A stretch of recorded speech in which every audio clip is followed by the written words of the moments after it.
Dom, it's been a week. Oh, it has, Jenna. Yeah. Well, you remember a couple of months ago when we talked with Katherine Reynolds Lewis from the Institute of Independent Journalists?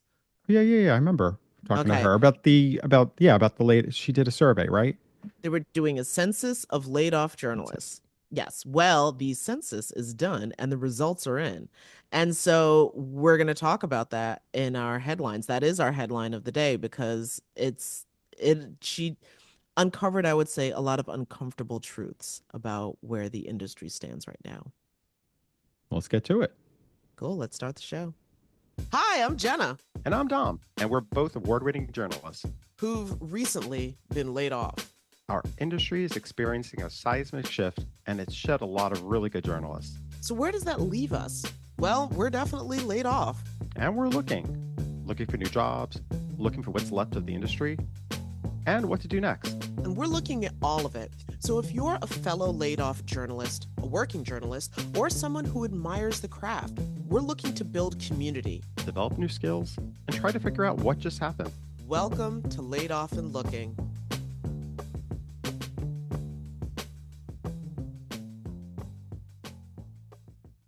So, like I said, when we talk with Katherine, who, by the way, is the founder and executive director of the Institute for Independent Journalists, she was telling us about the survey, which was trying to get a snapshot of exactly who has been harmed in the industry's contraction slash mass layoff event. I personally just have become so frustrated seeing talented colleagues get laid off and leave journalism. And I know there's a lot of talent leaving our newsrooms and potentially leaving our industry. And some of the initiatives that had been ongoing to capture the diversity, in particular, of our journalism workforce have been discontinued. So I really wanted to know what the impact was going to be, especially in an election year when it's really important that we have a robust cohort in the journalism workforce covering the elections and holding our leaders accountable. The survey results were released, and of the 176 people who responded, it found that women and people of color were disproportionately represented. Now, of course, 176 people is hardly a pool of the thousands, and I mean thousands of people who've been laid off from the industry. But with 68% of the survey respondents being women in an industry where women make up less than half of the workforce, that's still concerning. Also, younger journalists, people with less than 3 years on the job, also made up more than half of respondents. As did journalists of color, who made up 42% of survey respondents, but only 17% of the journalism workforce. But it was the testimonials left by survey respondents that really paints the picture of the damage done. For instance, Sarah Bell Lynn, a local news reporter in New York, said it's been a year since her layoff and she's not gotten any leads on any new jobs in the industry. Quote, I wish to see the industry blossom and thrive and see more women, more people of color and queer folks enter the space. So I don't feel I've lost faith in the media, but I have been losing all my hope for how the industry is structured and the business model. Oh my God. First of all, that is just heartbreaking to hear, period. But also that fits with, some of the earlier discussions that we were having about the fact that this is not a business model that was, I won't say that it wasn't intended to thrive, but it wasn't created in a way where it could thrive. It sounds like there was a good 30-year period, like mid-century, where it happened to be working. And I think a Hmm. lot of people took that for granted, that it would always keep working. But with the digital revolution, that's blown that business model of relying on advertising out the window. And you really do have to be like, if you're staying in this industry, how do you feel safe in it? Like, how do you feel like this doesn't happen again? Where's the security in it? And I think there are people who are just torn between wanting to still remain in it, but you want to remain in it if it's going to be a healthy industry that's sustainable, that you don't have to keep worrying about where's my job, where's the next job come from every few months, what folds, what stays.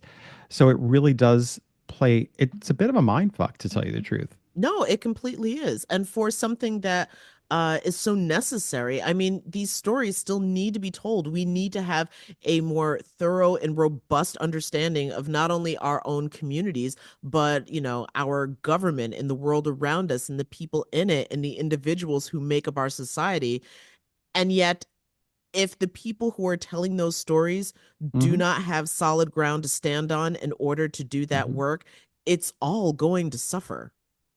And when you don't have the diversity and the people telling these stories, because if you only have a certain group saying, here's my take on this story, and you don't have others out there who are able to tell these stories, and it goes from national to local. It isn't just specialized. I think sometimes people Yeah. just think you only want to tell your particular community story. It isn't that. It's coming from a national story that affects all of us, but from a different perspective. You need that diversity in all of it.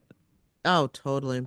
Well, speaking of some of the testimonials that the survey was able to suss out, another one was from Janice Yamoka, who, Janice, I hope you're saying your name correctly, but Janice is or was a senior producer at Vice Audio.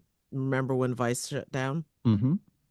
So Janice was a senior producer at Vice Audio and said that she's been watching so much awesome talent lost, but at the same time, it's also made the competition to land a job even harder. She pointed out, quote, every time I see journalism news cuts, all that rich storytelling is getting lost. Our role was to put a face to the news. And that's exactly what Katherine told us when she talked to us a couple months back.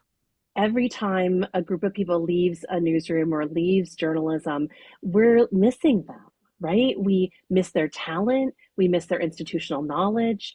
And in a particular newsroom, we count on those folks who are either senior reporters or junior editors, often, who are mentoring and advising the folks who are coming into news organizations.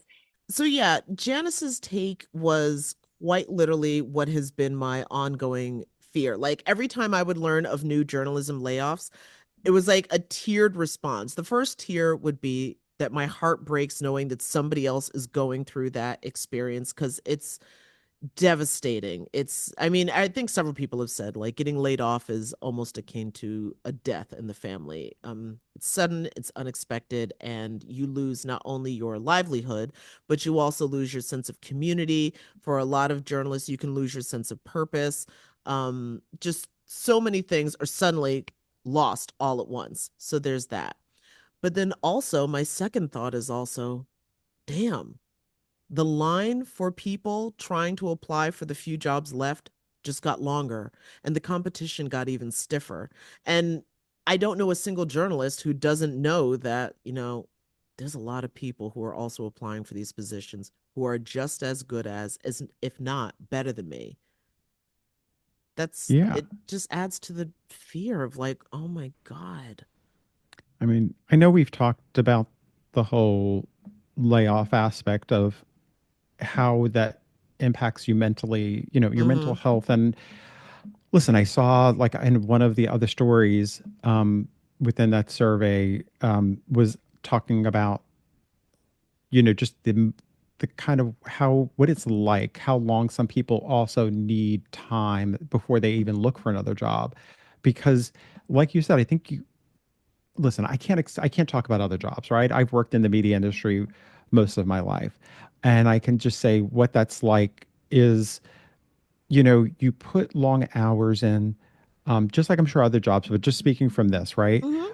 You put long hours in, oftentimes not getting paid for those hours. Sometimes yeah, sometimes in life you work up to a certain level, you get paid well or you get bonuses.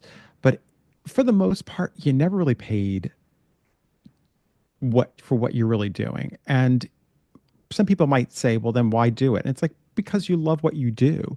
And if Yeah. you believe in the product that you're doing, no matter what kind of content you're creating, if you believe in it and you feel like you're giving something back, it means a lot to you. And then when you have something like a layoff, it's like a sucker punch. You kind of feel, was I not good enough? Was the work not good enough?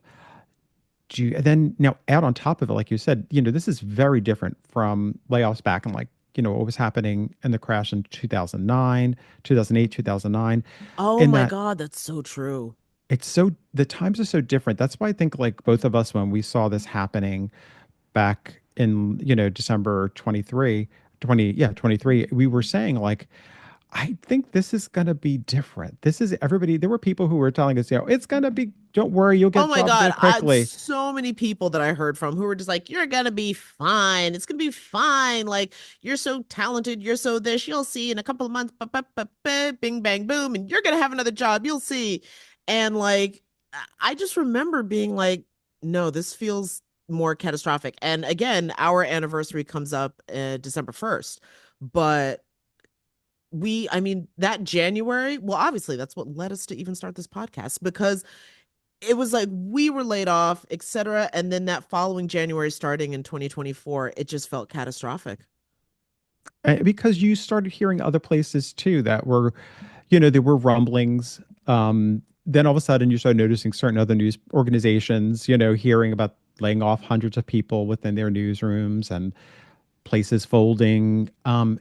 You could just see that something was happening that was different.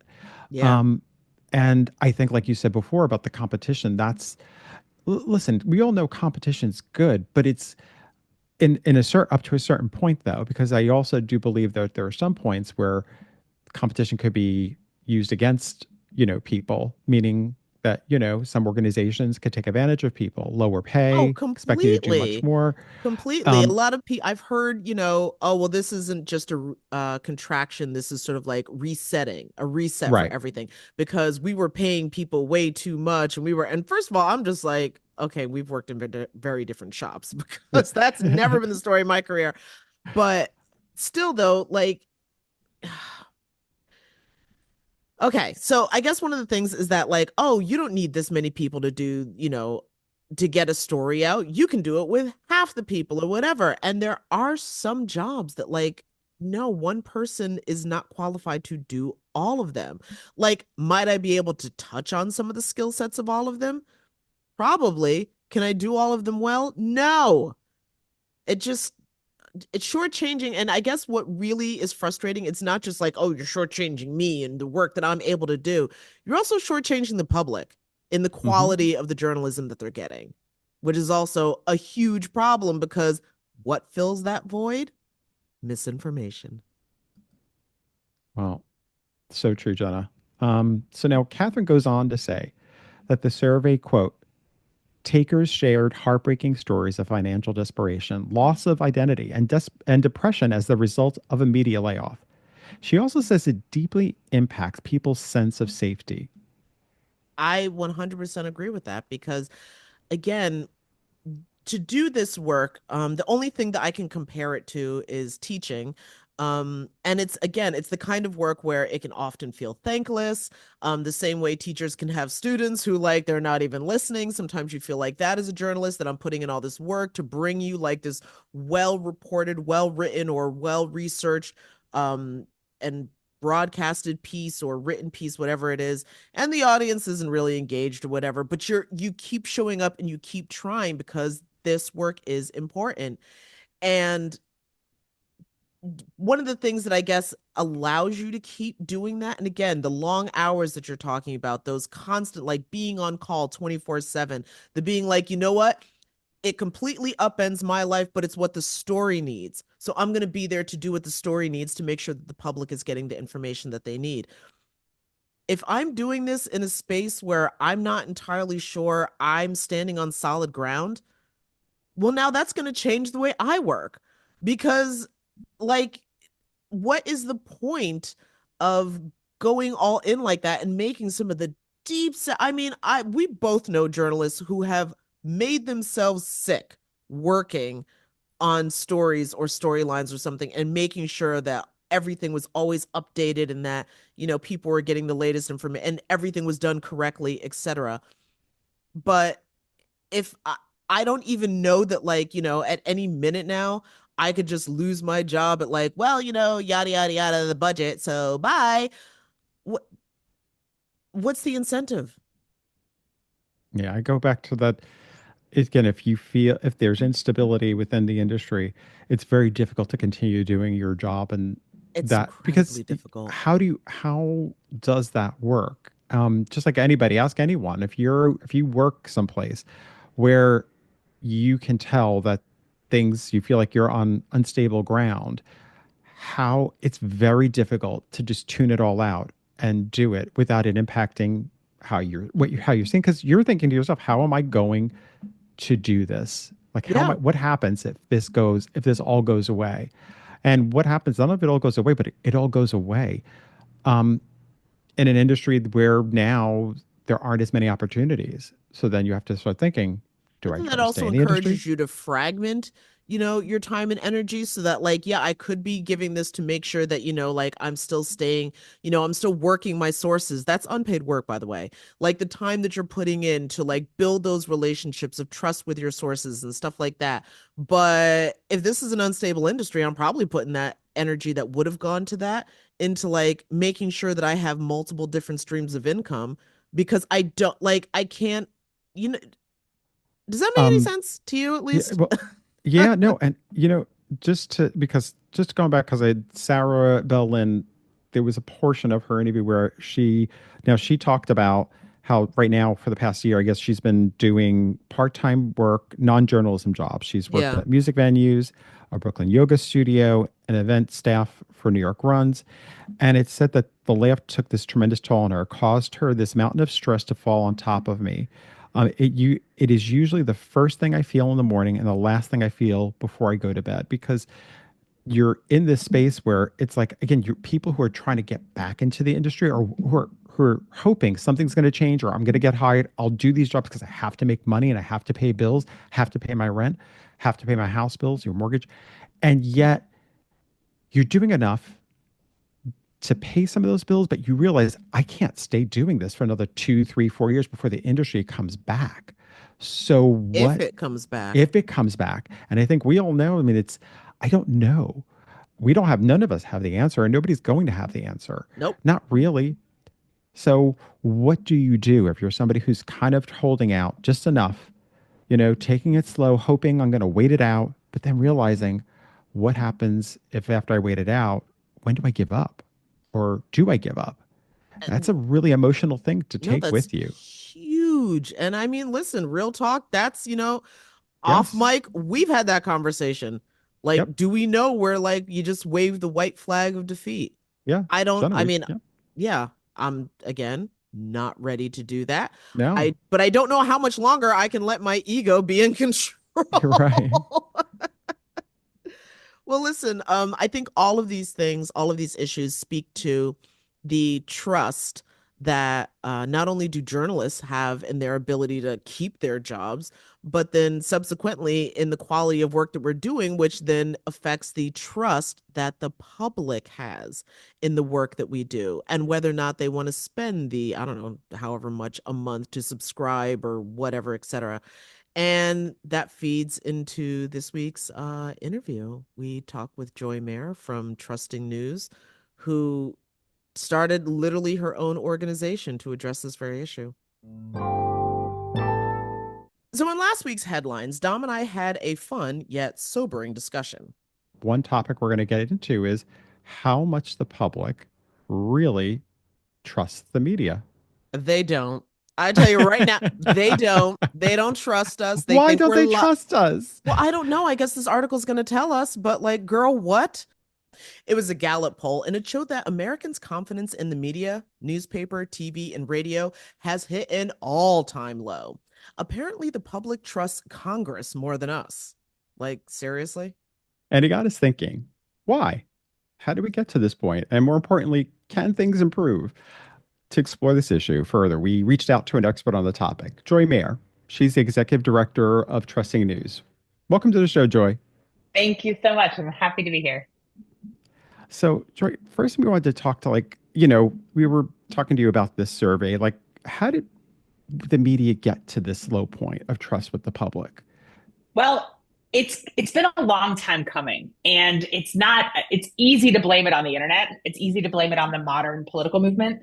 It actually goes back to when started becoming easier for people to get news that confirmed their worldview. You think about the rise of talk radio in the 80s, and how if you sit around all day listening to Rush Limbaugh, that starts to feel normal to you, and other things start to feel abnormal. So you have less trust in information that is not coming from that worldview because that's what feels correct to you.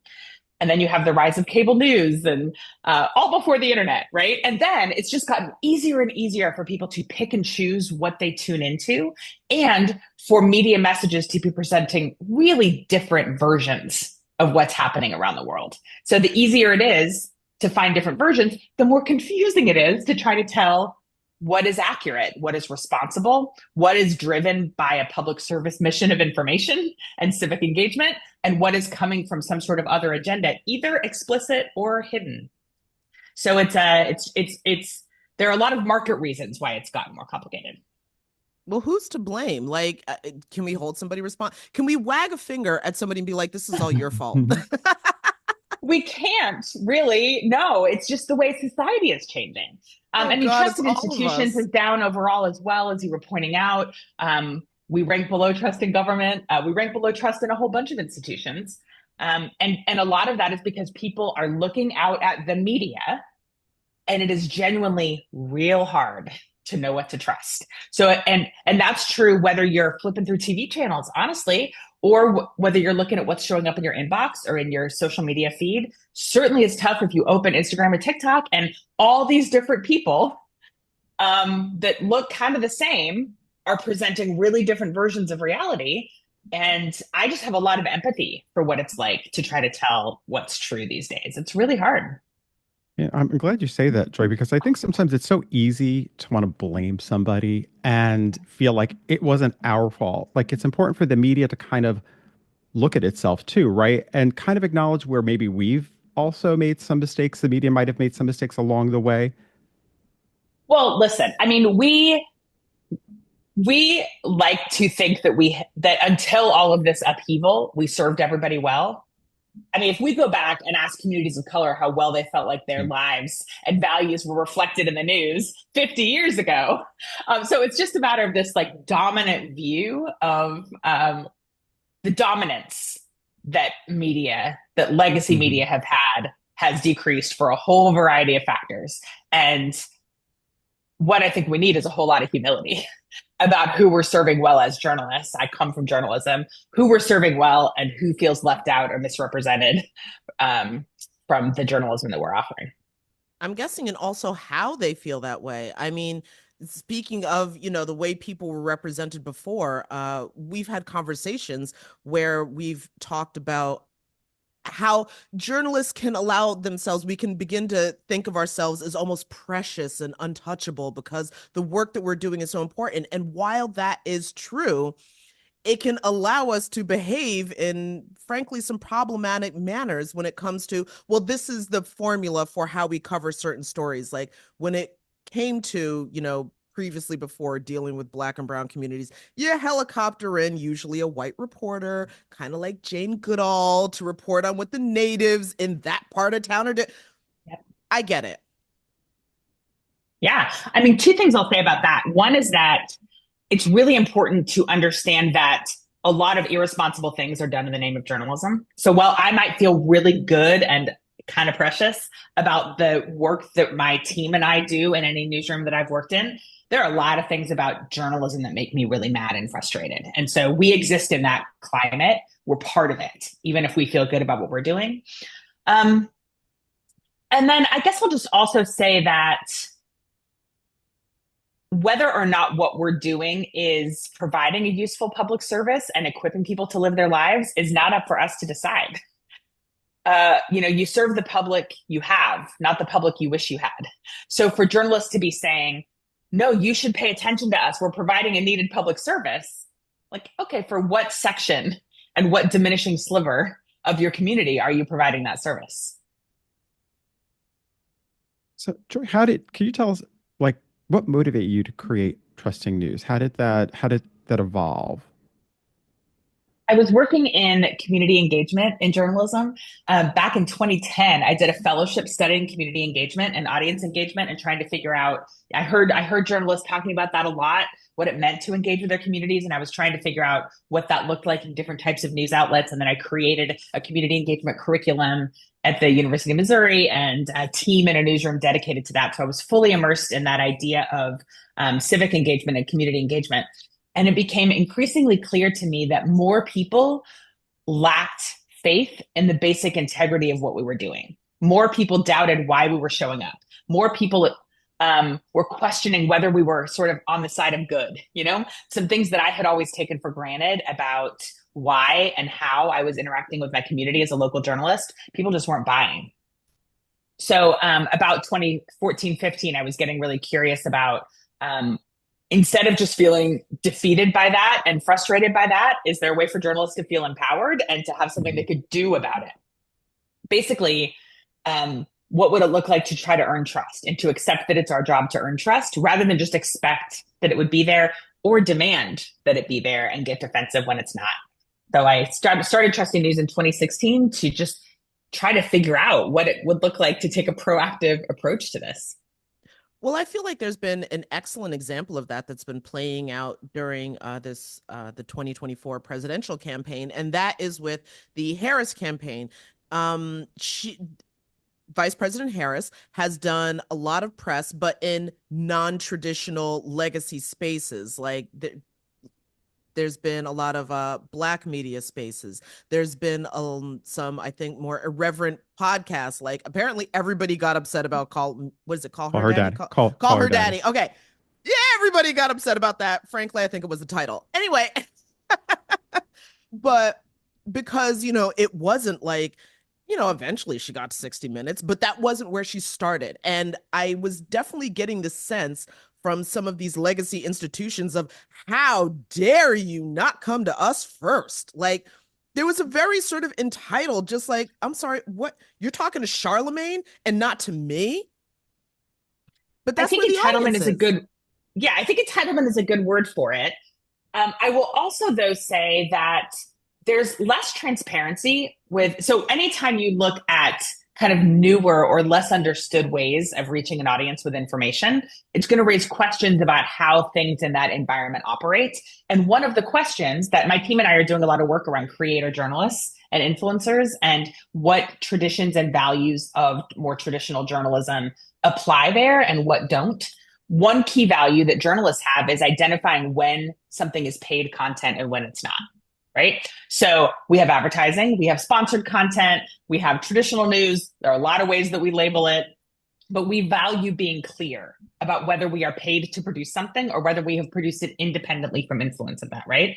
And there are really valid questions being asked about when a social media creator interviews Kamala Harris. Is that a journalistic interview? Are they there to make her look good?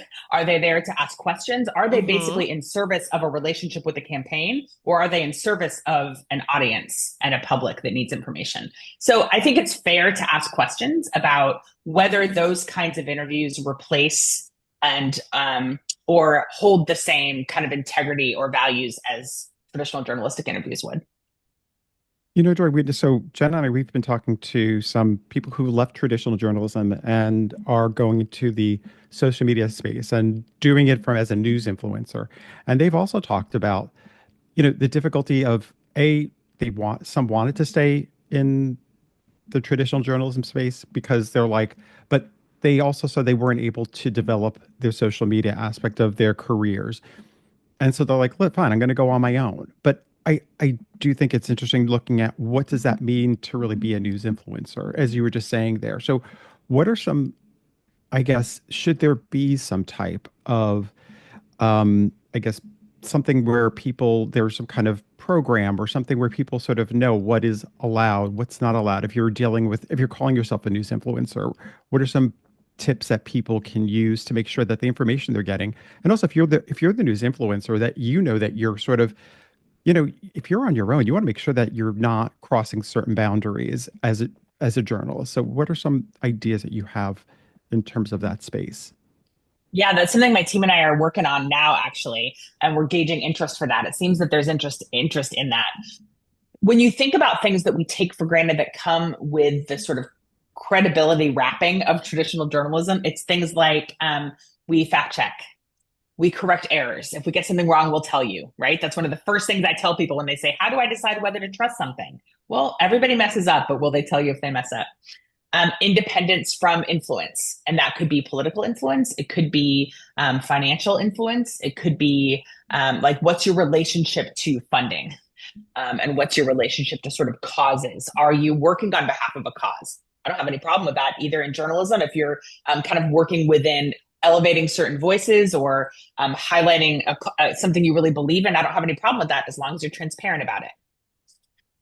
Are you likely, one question I always ask is this person sharing a specific worldview? Would they, if they learned something that went against their assumptions or values, would they share it or would they just skip it? And that's often a sign for me with like, whether it's a YouTuber my teenagers are watching or, independent journalism of any sort. Are they there just to share things that confirm a worldview, or would they tell you if something complicated that view?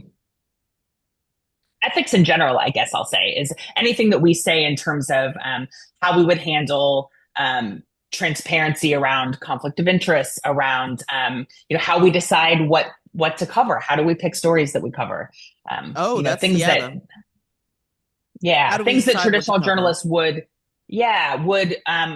we know that credibility is enhanced in traditional journalism when you get on the record about things like what your mission is and how you decide what to cover. Because if people don't know the answer, they make up their own stories, and those stories are not flattering ones. So there's a lot to learn about what it would look like to do that for a TikTok creator journalist. Some of that might actually diminish their credibility because it feels weird on that platform. What does it look like to work it into their stories? What does it look like to have a link in their bio that says, here are my standards and the principles that I adhere to? There's a lot to learn. Well, one of the things I'm also wondering now is when it comes to this digital revolution that we are quite literally in, what role or how do you think that the existence and the not going awayness of Instagram and maybe TikTok, we'll see, but basically these social media platforms is playing in the way journalism is disseminated to the media? Like, I feel like it's not this thing that we can kind of be like, oh yeah, that too. We're now in the it's not going away phase. So We're how not just in the it's not going away phase, we're in the you're irrelevant if you're not there phase. yes. We're in the phase of saying, like, if you want me to, I am so likely to swipe through some Instagram visuals that summarize for me the 5 main points in an article or a research study or something. I am unlikely to click through and read the whole thing. I'm for sure never even going to find the whole thing if you don't find me first on Instagram. So there are a lot of questions and really valid concerns about how all of that is monetized. It's hard to make the case in traditional newsrooms where they're laying off reporters left and right that what they need to do is I understand the wariness about how much time would be invested in something that doesn't directly lead to subscriptions or advertising revenue. But it's just so clear that if you would like to be relevant to an audience that gets most of its information on social media platforms, that's got to be a key part of your audience strategy. Joy, I know you have on your site, you have a trust kit on the Trusting News site, which I think is so interesting that we're talking about this now too, because a lot of it really is about transparency. And for some of us maybe who've, and I think this goes for not just people who are, independent journalists on their own. It's also, I think it's a good lesson for a lot of other media outlets too, to kind of really to reevaluate how we communicate, how we report, how much we share with our audience. Can you explain a little bit about what are some of the things that you mentioned within that trusting kit? The trust kit? Yeah. We have trust kits on things like how to earn trust with sources, how to explain your sourcing, how to make your ethics visible. There's so much about that we take for granted about how we do our work that other people are not giving us automatic credit for. So if you, anytime in a newsroom that you're standing around Zoom or in person, having a conversation about, should we cover this? Who should we quote? How much attention should we give this? What visual should we put with this? All of that is invisible to the audience. And we're like, oh, thank goodness. We were really thoughtful today. We made careful decisions today. Let's pat ourselves on the back. And it's all invisible. So, things like if you were careful to protect a vulnerable source as you were reporting on them, what is that? How are you talking about that? How are you, I hear a lot from reporters these days about sources being really wary about talking to journalists. Well, that's normal. I've had journalism done to me, really bad interviews where the product that turned out did not accurately reflect what I think I communicated. So we have a guide for how to kind of talk through with sources. Here's what you're agreeing to. Here's how long it'll take. Here's how much of this we're going to use. Here's how it'll be edited. Do you have it? Here's the story I'm trying to tell. Here's how you fit into it. Do you have any questions about that? Which is part of earning trust, not demanding it. And then when it comes to things like ethics, like how, what are your staff policies around things like when do you cover suicide? How do you handle crime victims? Things that are internal policies and just very often not said publicly. And yet those of us who rely on consistent internal policies and frameworks to make fair, responsible decisions would like credit for those decisions. Well, how much of that then would require, I guess, almost a shift in journalism, not policy, but I guess perhaps practicing norms? Because a lot of what you're talking about, for lack of a better description, I was raised to understand are none of the public's business. The final product is what you get, and how we do it. That is like our in-shop, our different policies, or our different, like, we're giving away too much information if we start getting into those details about how we do the work that we do. Yeah, I guess my answer would be, how's that working for you? if trust is going down and people don't think journalists have integrity, and journalists are saying, but of course we have integrity. Look at all this our internal workings prove that we have integrity. Okay, great. But if I am sitting at home trying to figure out who I trust to help me understand what's happening in Gaza, or what's happening at my local school board, and I'm trying to figure out who I can trust to keep me up to speed on that, I'm gonna make decisions based on both what the researchers call cognitive and effective trust. Cognitive trust is like the facts. Here are the bullet points of why something's trustworthy. And it might be that there's, brand credibility around that. It might be that I can see their ethics. And then the other part of it, effective or emotional trust, is, do I feel like this person talking to me in whatever capacity is trustworthy? And those factors combined lead to me making a very quick decision about which post I'm going to open, which newsletter I'm going to subscribe to, which accounts I'm going to follow, for sure who I'm going to give my money to if we're talking about audience revenue. So if we don't make those criteria visible, and if we don't produce news in a way that fits within people's expectations and norms, then we're giving up. So then is that something where can the public know to ask these questions? Like, for example, if you find yourself at the nexus of a story and now you've got reporters calling you and they're blowing up your voicemail, et cetera, and DMing you, should the public be aware of some of these ethic points and ask, like, can I find out some of this stuff before I sit down with you? Yeah. I mean, I think that if I were running a local newsroom, we would invest in equipping our community to navigate the news. So we would be saying, not only here's what you can know about us, and here's where our credibility lies, and we welcome your questions, but also here's how you can apply that to the rest of our news ecosystem. Here are the questions you can be asking. Here's when to tune out of the news. News, as it turns out, often makes people feel really bad. Like, the research on news avoidance is really stark. So we need to assess our success metrics and see if we are gauging success based on how much more we compel people to do of something that makes them feel bad. Like, honestly, my team and I have written about how newsrooms can help people tune out of the news. Like, get to the end of this daily newsletter and you're good. That's all you need. You don't have to be paying attention all the time. Our newsletter we have a newsletter about to go out about breaking news alerts and all the ways that we ramp up people's anxiety by calling everything breaking news. Like, the relationship we have with the public is broken, in part because of our broken business model.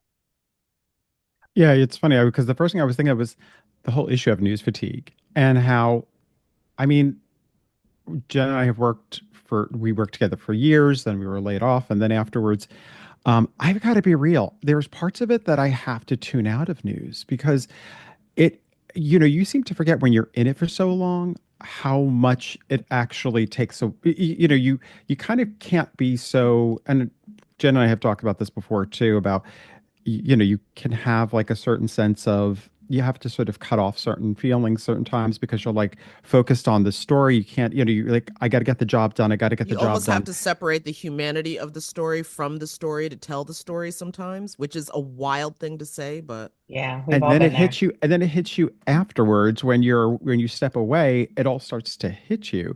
But I can only imagine though, from, you know, somebody who's consuming the news, like after a while, you do get you become overwhelmed. But it's so interesting. So I guess that's the thing too. You were saying like the method you're saying like here's you for news outlets. It goes against what I feel like so many people say. Like you want to keep feeding the audience. Like it's almost like you always want to have some new content to keep bringing your audience in. So to actually address the fact that there's news fatigue and it's like, hey, guess what?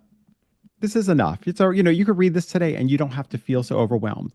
Um, do you really think a lot of news outlets will pick up on that? And because again, it goes against, I feel like what so many people feel like they want the news media is like, no, we need more people. We need more followers. We need more readers. Well, I think it's a matter of understanding who you aim to serve and what the different buckets of audience might be. Because there are news junkies, people who follow the news really carefully, people who oh want to yeah. know every new update on something, right? Journalists fall into that bucket. We are not the normal ones. Oh News God. junkies are abnormal. Journalists are abnormal. That's a whole other conversation. But news junkies in general are abnormal. The people who are constantly refreshing, that's not how most people behave. Most people have a much more casual relationship with the news. Some people tune out of it pretty much entirely. Some variety of news avoidance is completely healthy. Of course, we all need time away from bombardments of information. Of course, my town was hit by a hurricane recently. You better believe I backed way off and only cared about what was involved in keeping my family safe. And then I gradually opened back up what I was able to take, what my nervous system and my attention span could take in, right? Some people live their whole lives when that in that like heightened nervous system, focused on survival. Like they don't have time to worry about what's happening with things they can't control. So I guess I will say that news outlets need to understand when what they're doing is designed for news junkies, written with the understanding that people come into it with a lot of context already knowing, like iterative updates about what's happening in Congress today. When did they vote? Did they vote? Did the vote happen yet? Most people are not doing that. So if journalists want to expand their audience and reach more people, they need to get real curious about what causes people to tune in. And that could be subject matter, like your food TikTok or your health newsletter or whatever it is. Like, what are you serving people with things that they agree with and with the things that they're like interested in? But then also, how do you help them get caught up in a way that doesn't feel overwhelming to them? I think that's so true because I'm thinking one of the things that I've always tried to do in my previous positions, especially when I was interviewing people, was to speak to two different audiences. Obviously, the news junkies who knew all, but also acknowledge that there's people who don't follow this stuff that way. Because one of the things that for myself, coming into particularly being a broadcast journalist, was that there were so many people who like, how do you not know that about everything? No one Yeah. person can know it, and just constantly. So I always tried to bring that to my work, this understanding that yes, I'm going to ask what other people might think are dumb or glib questions because there's somebody sitting at home being like, oh, thank God, because I was wondering the whole Yeah. time. Yeah. I think that also there's a really problematic moral judgment on the part of journalism that is about like that. How could you not know that sense or Yes. assuming that if you're a smart, curious person, you know? And that's just not the case. I'm married to a former journalist who's now a social worker. And he goes the whole he doesn't have news push alerts on his phone. He's helping people in hospital rooms, right? I just think there's a sense that um, that if you're civically engaged and if you're smart and curious, you are constantly tuned into headlines. And some people choose. We do news avoidance research with our newsrooms, sending them out to talk to people in their community who are not in their audience for their news outlets. And it's just fascinating to hear the different reasons a journalist we work with was talking to her pastor recently, and the pastor had decided that just for like mental health reasons and just sort of her outlook on the world, that she felt a real need to pull back. That's a conscious, deliberative choice made by a smart person who's invested in both her community's health and her own health. And she determined that too much news consumption was bad for her health. And I just think we need to be real curious about that if we want to not only focus in on the answer that is hyper served by push alerts. Looking ahead to like where the future of journalism lies, like what's ahead of us. One thing that's obviously been really big issue is AI. I know you've actually have some information, obviously, on Trusting News about AI, and I saw like one of the things was featured on your site. There was a stat that 94% of people want journalists to disclose their use of AI. I'm curious a little bit about like how this is one of those areas where I feel like even journalists have questions themselves, like what tool, how is AI used? How should it be used? How transparent do you need to be with it? What are some ideas and some thoughts that you have on that, Joy? Yeah. Well, I think so. We have 8,000 responses, I think, that partner journalists gathered from their communities out talking to people, doing surveys and interviews around perceptions of how AI is used in journalism. And of course, there's a lot of variety with people's own kind of familiarity with the technology. When I asked my mom, what do you think about AI? She's like, oh, that just means robots are doing the work, right? Like there's really different levels of understanding. And I think that journalists, so we work at Trusting News a lot about kind of disclosures and transparency. So do journalists need to say, we plugged this story into an AI tool to brainstorm headline ideas? Does the public want to know that? Does the public want to know if an AI tool helped you analyze a big data set? Does the public want to know if an AI tool took stories and drafted first drafts of like social media posts or aggregation posts for a newsletter kind of thing? I think the tricky thing is that we can't just say we used artificial intelligence in gathering this information, because people are very confused. And that's actually a net negative, probably, because it doesn't actually inform people. We pat ourselves in the back again about, oh, look at that, we were transparent about it. But people don't actually understand it. So we're doing a lot more research about this, and we'll gather another cohort of newsrooms to help test. But it seems to be what they're telling us so far is that they definitely want meaningful use of AI disclosed, and they want us to explain how and why we used a tool. Did it make it possible for us to do something we wouldn't otherwise have done? Like we have transcription or translation tools on our website that just otherwise wouldn't be there if a human had to do this. But instead, we're using these tools, and so we can offer you this extra service. So how and why we use the tools. The other thing that was really interesting about our AI work is people want education. People are overwhelmed and confused. This is part of the confusing information landscape. They don't know what it is really. They don't know what's true. They don't know what to trust. If they hear journalists are using it, that makes them skeptical, but they are happy to turn to journalists for education about what the tools are and what the technology is. So I think that's important for us to know.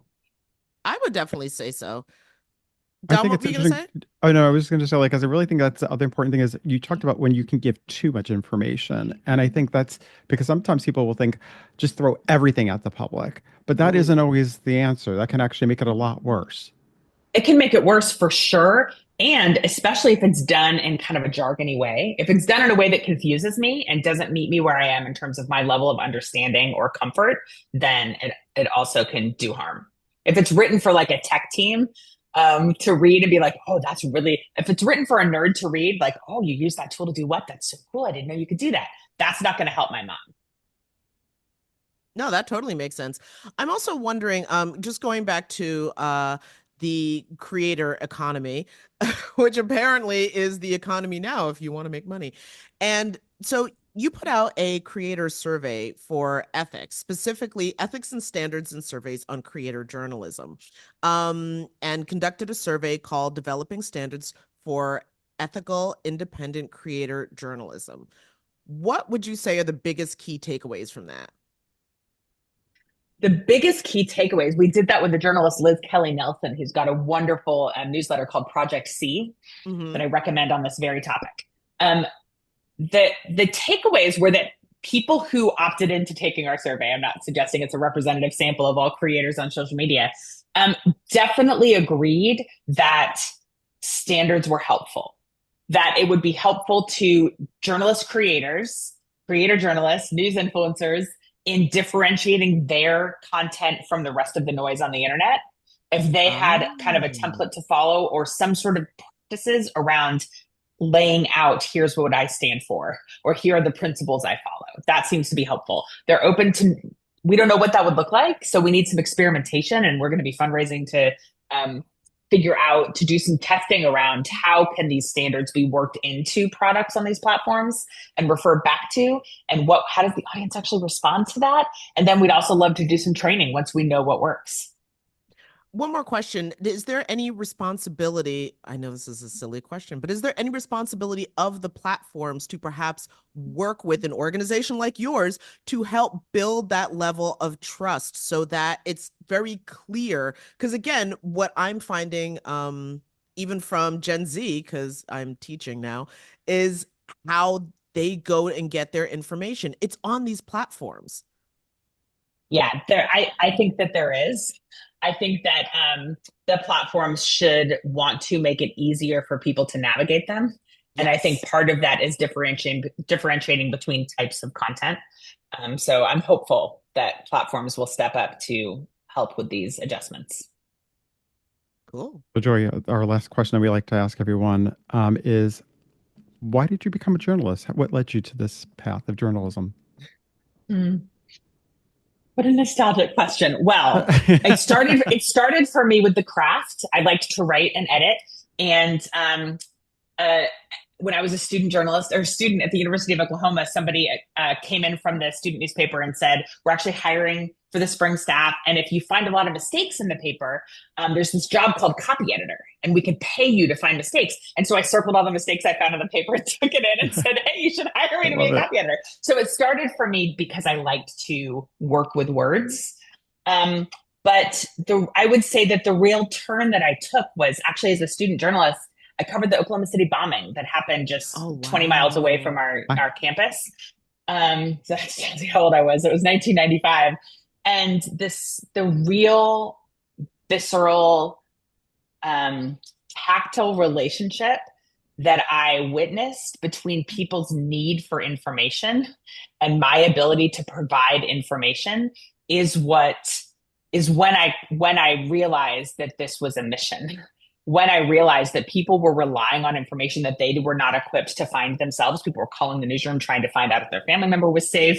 The information we were publishing about what was known about the state of things in downtown Oklahoma City, whether you could drive around, what was known about perpetrators, like misinformation, racist misinformation, was what was put out first, to the surprise of no one. And, kind of as we started to draw the connections between the white nationalism that was actually at the heart of the actual violent act, it just felt like people needed this thing that I was committed to doing in a way that I hadn't previously understood. So I'm lucky to have been shaped by a college newspaper advisor and big news events and colleagues that took our work very seriously and that public service mission of the work very seriously. Awesome. Well, listen, Joy, thank you so much for joining us. And also thank you so much for trusting news. That sounds like your organization could not have a better moment to be relevant, I think, to the entire industry than it does right now. Well, I keep saying I'd love to work us out of a job. The problem doesn't seem to be getting better. So I don't know. Maybe we're not working fast enough or hard enough, but I appreciate that. And thank you for the work you guys are doing too. Navigating this industry is not for the faint of heart. And I appreciate the guidance and wisdom you're sharing. Oh, absolutely. Well, we look forward to future conversations. Thank you. Thanks, Joy. Okay, we're clear. Awesome. Laid Off and Looking is an independent podcast conceived of and created by Jenna Flanagan and Domenic Camia. Music provided by Jay Cowett, research by Lori Ruthenbucker. Reach out to us anytime at laidofandlookingpod@gmail.com. New episodes drop every Friday at noon.